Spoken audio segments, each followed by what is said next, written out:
Hey guys, subscribe for daily content. And if you're shopping for gear, make sure you check out the description for the newest items at some of the very best online retailers.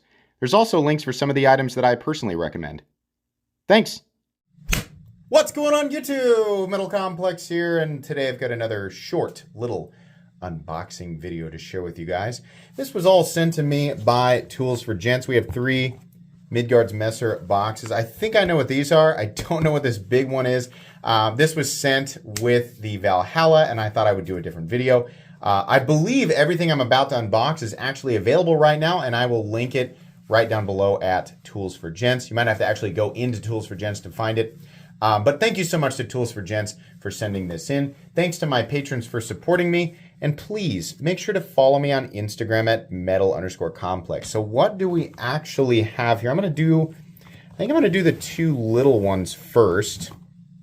And yes, I am correct.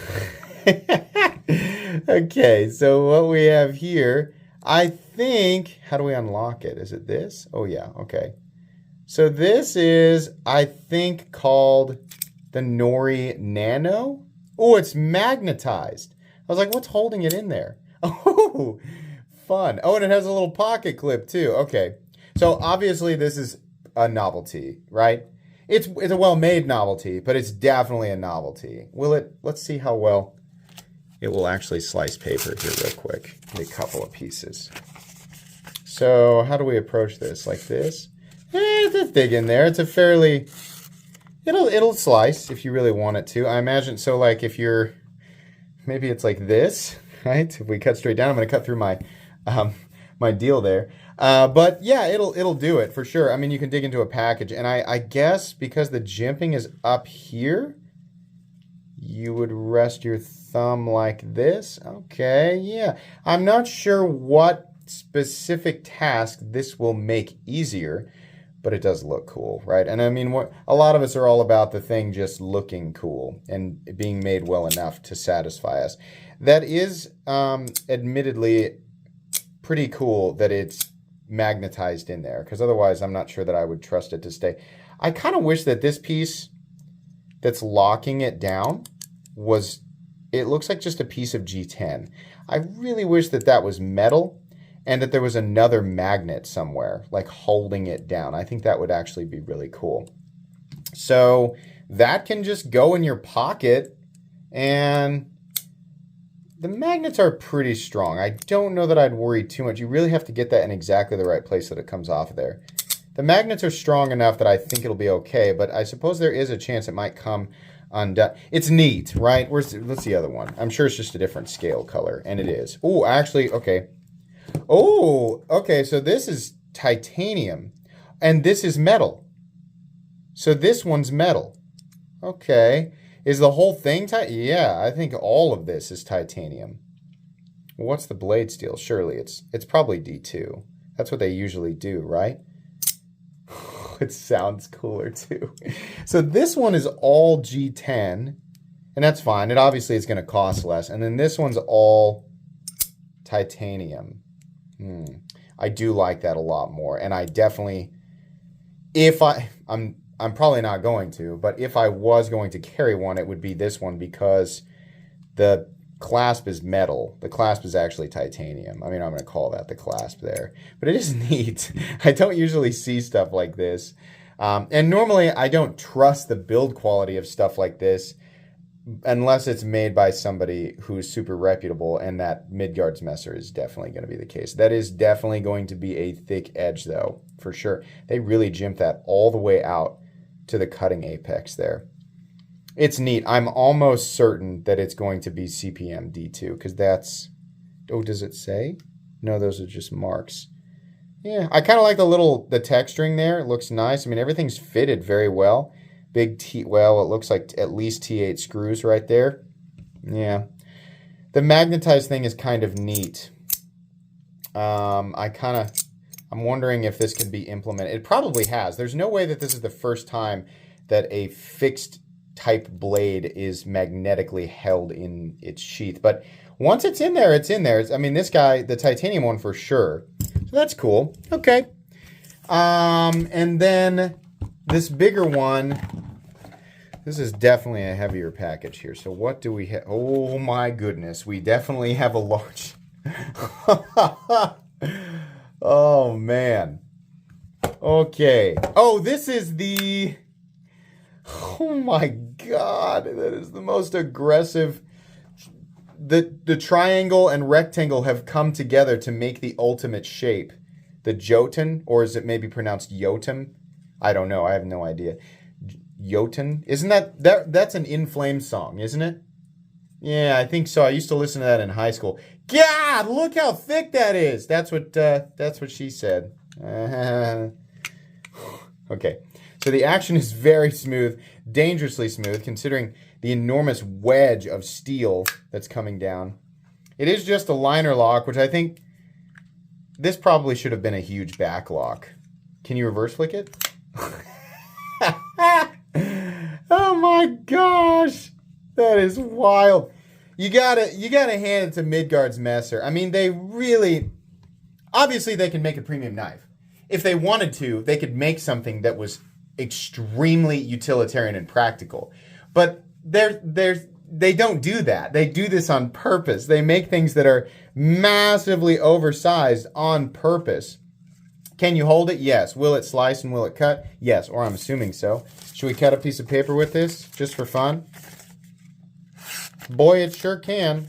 How about this edge? Yeah, that edge will do it too. Wow. Sharper than I thought, for sure. So it's a huge chunk of satin finish D2. And then what we have here are huge slabs of G10. Massive. And then we have what appears to be a giant orange aluminum backspacer. It's actually fitted into the frame. Big steel liners that are milled out for weight reduction. That was nice of them.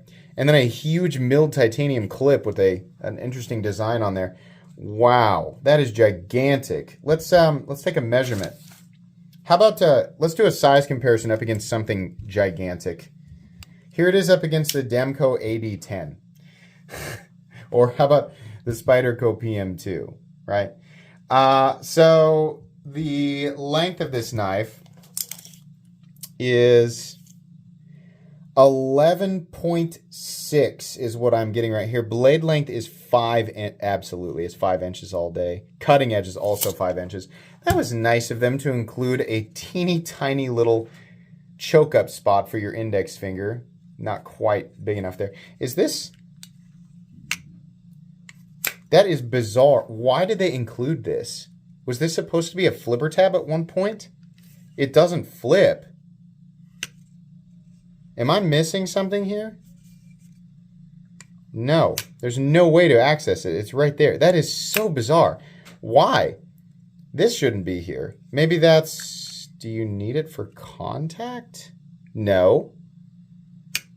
No, it's right underneath the flipper tab that has the access, or it's the point that contacts the stop pin. Now that is just bizarre to me. I don't know why they would include that there. Not that, you know, I don't know how many people are gonna like actually take this thing out and be like, golly, you know, this cutting task sure would be made easier if this sharpening choil area was, you know, didn't include this pseudo flipper tab, right? But it certainly is within this screams Midgards Messer all day. Let's weigh it, right? Of course, we have to weigh it.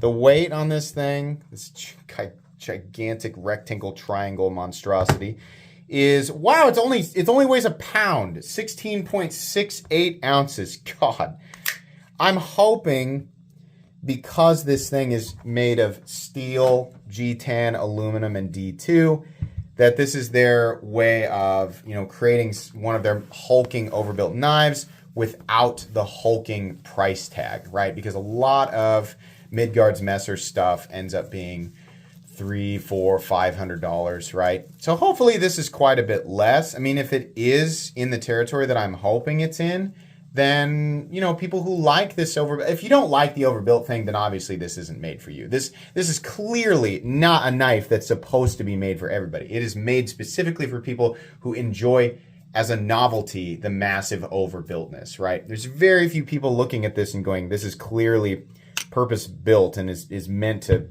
you know, gives a specific advantage over a standard utilitarian folding knife. No. No one's doing that. Everybody knows.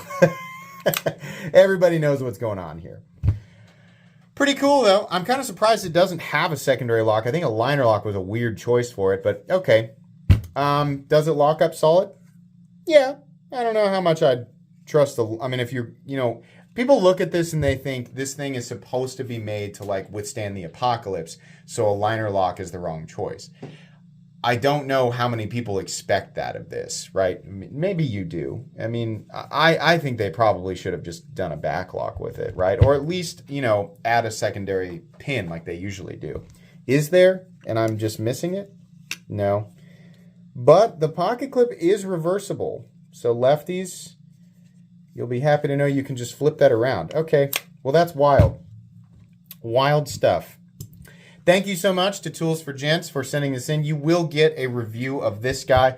I'm not sure about the axes. I'm not sure if I really want to put those in my pocket. I might carry it around the house for a little bit and test. And then if they stay in place, I might do a little bit more. And then if that's the case, I'll do a full review on it. This guy will definitely get its own video after a bit. So, like I said, this can all be found at Tools for Gents, so make sure you check them out using the links in the description. Please make sure to follow me on Instagram at metal_complex. If you enjoyed this video, leave a like. If you'd like to check out my other content, I do, of course, have lots of videos of knives that are either expensive or inexpensive that I do or don't like, so check those out. And if you enjoy all my content, go ahead and click on that Metal Complex logo right there and subscribe because there's definitely more coming. Thanks again for watching, everybody, and have a great day.